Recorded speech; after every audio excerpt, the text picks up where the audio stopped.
Welcome to thingsnice.com. So, we have something special for you today. So, in light of the carnival preparations that are taking place as we speak, I think it's only appropriate to shed some light on the woes of group planning.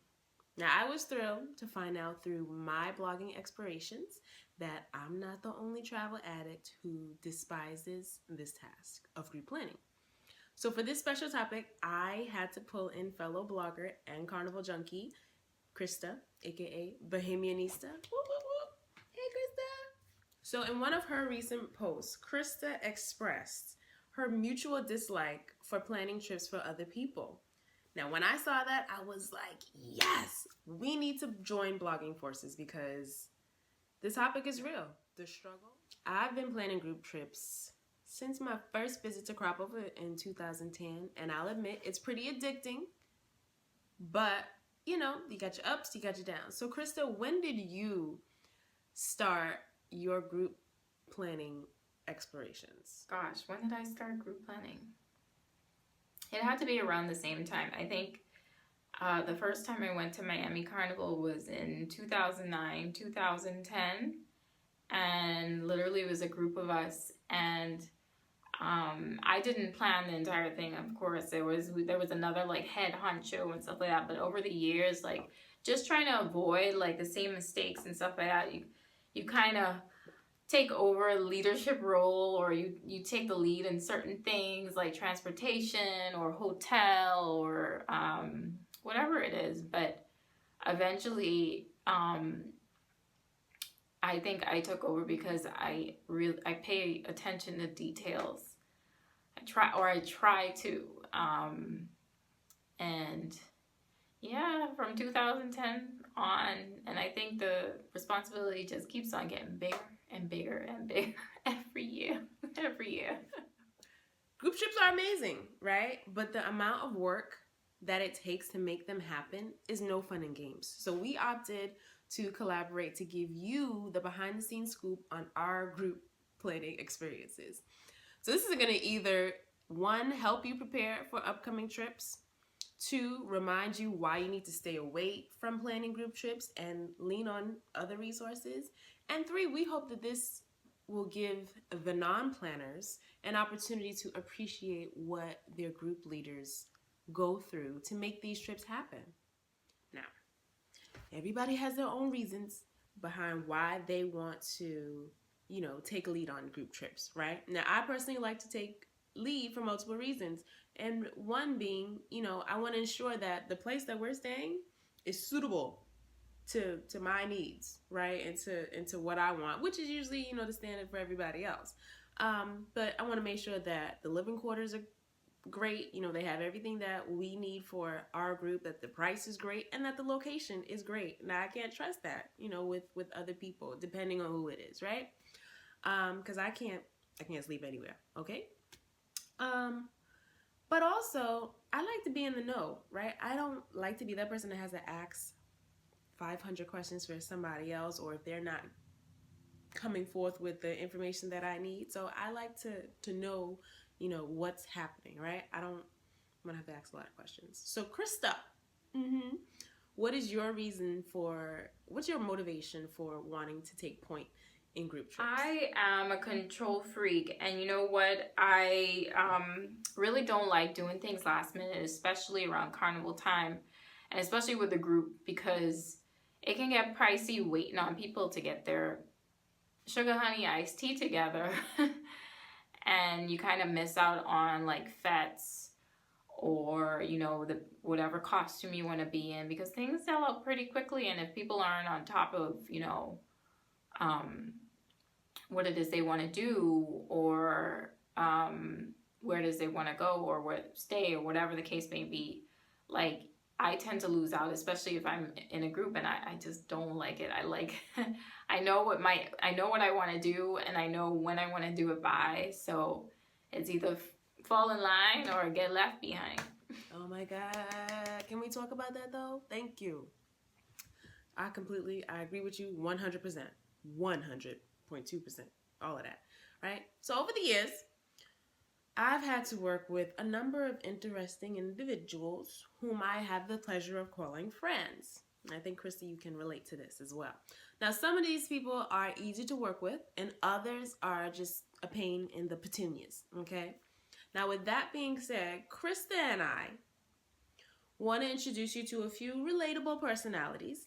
If you're a plannee, just see which one of these people you identify with the most. And as a plannee, I mean the people that are behind the scenes and you let other people plan for you. But if you're a planner, sit back, get ready to laugh, and join in agreement, okay? All right. So up first is Last Minute Larry. Last Minute Larry never buys anything on time, right? He always has the disclaimer for why he ain't buy your ticket, why he ain't buy the fat ticket, why he ain't do this, why he ain't do that. Always an excuse, right? Last Minute Larry is also the man who is likely to purchase most of his tickets at the door, right? He ain't buying nothing in advance. He's most likely to purchase the most expensive plane ticket because he waited until the last minute to buy the plane ticket, okay?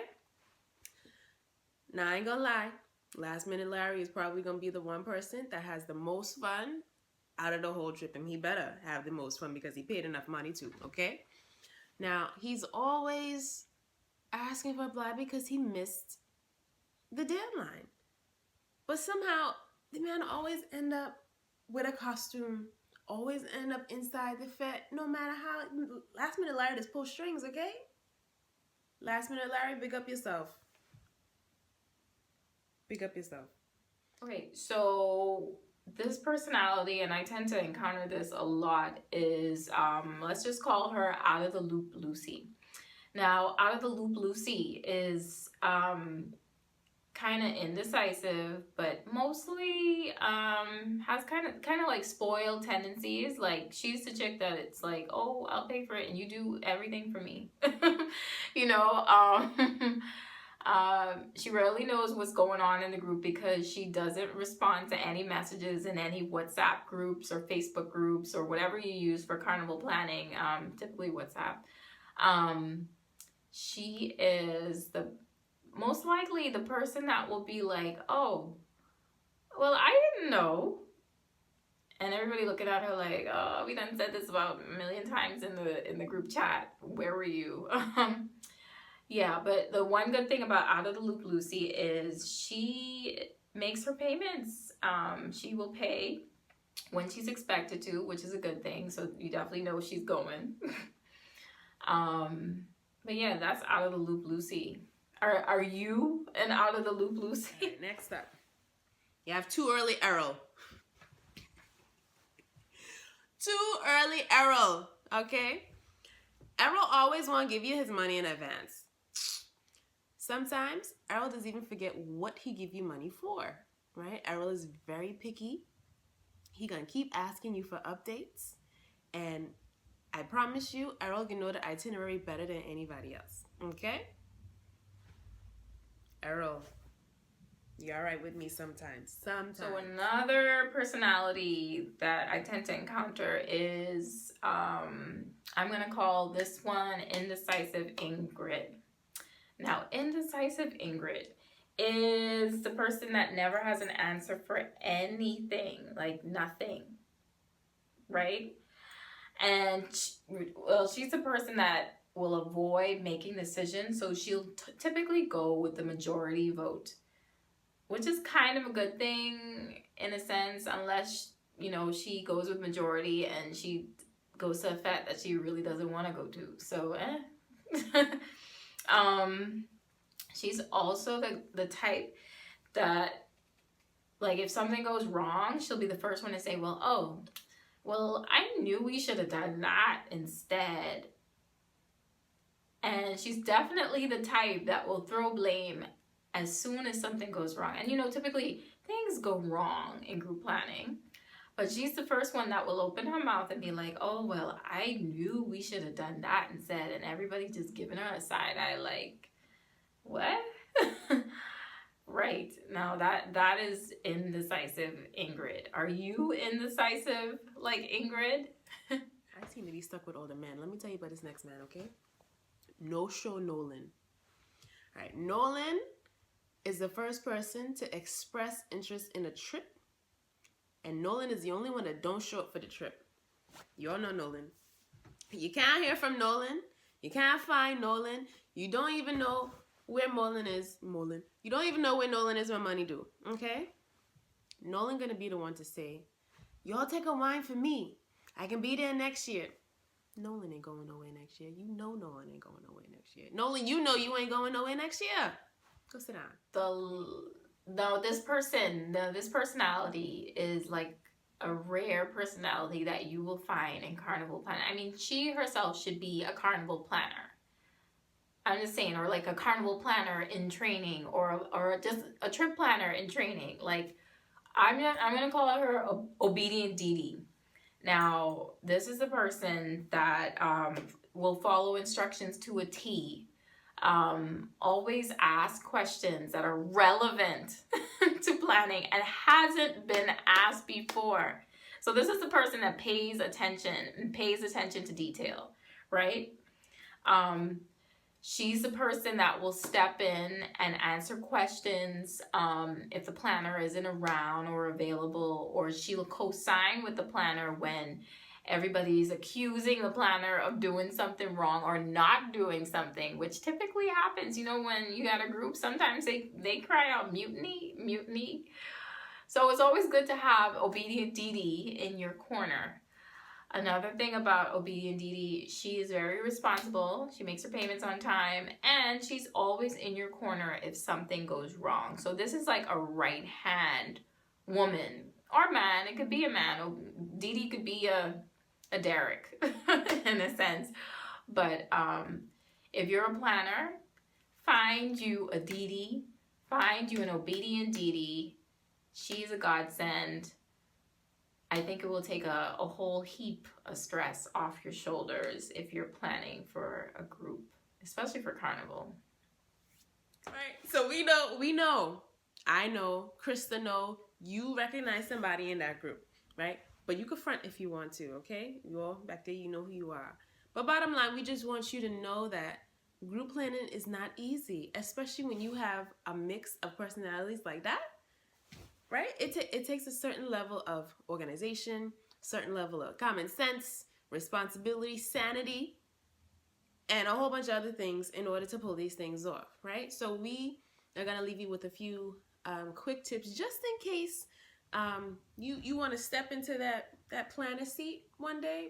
We have some tips for you, so it'll be available in a downloadable document that you can take with you for future reference. We're both going through it right now for Trinidad Carnival and Jamaica Carnival and everything that we have. You know, Christmas plans, I know I'm planning like 3 things right now with different people. So big up to all my planners out there. Big up to all the plannies. We hope that you are going to make your planner's life a little easier moving forward, knowing that all these people exist. So thank you for watching. Please make sure to check out bahamianista.com. You can also go to @bahamianista on Instagram and Twitter, right? And I believe Facebook as well. And Things Nice, we're on Instagram, we're on Twitter, we're on Facebook, we're on, what's that new thing?